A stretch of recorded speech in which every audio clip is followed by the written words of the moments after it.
Hi folks, this is Red Wemette coming to you with the second part of the Hansen brothers relationship that people requested. Several people on Facebook requested to have me do a bedtime story on it, but here I am doing the bedtime story again. And part two is about Ken Hansen. Ken Hansen was involved in so many different things: barn burnings, murders.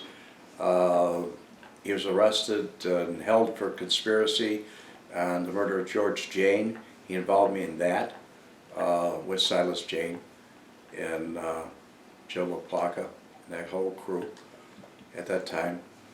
And there's a lot to say about Ken. He was a killer.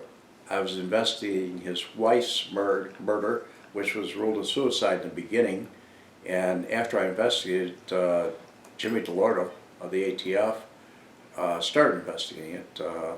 He went to Pete Commanda, I believe the guy's name was, and he got the autopsy reports and everything to me and mailed them to me.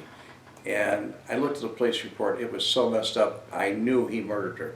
He told me he wanted to murder her. Several times he asked me to murder her, but I didn't. But before I left town, I told him, if you do anything to Beverly, I'm coming back after you.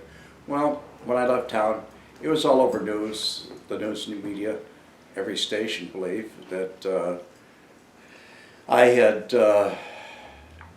was a mole for the FBI and going into witness protection.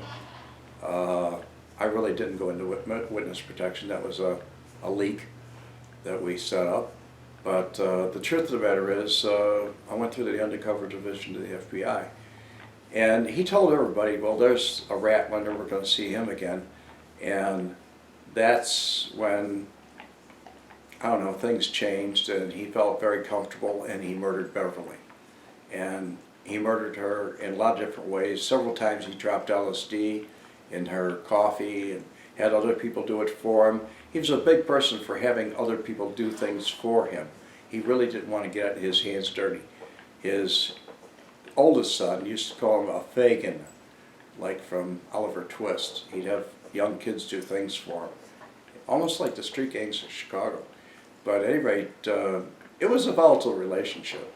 One time I got in an argument with him over some, I don't know what the argument was really over, but I blew my stack and I told him, I said, you live in shit, you look like shit, you are shit. And I was screaming at him on the phone. And he said, Willie, Willie, Willie. He said, you're so stupid. And I said, I am? And he said, oh yeah, you are.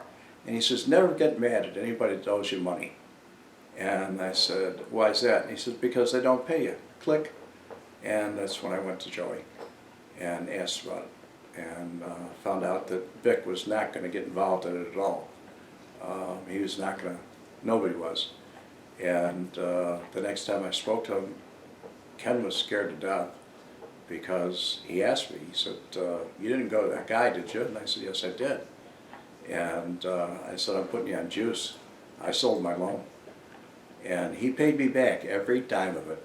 His sons and people that were close to him told me that he never paid anybody like he paid me. He used to drop the money off in cash at my doorstep like 6 a.m. in the morning. He'd put it between the screen door and the regular door.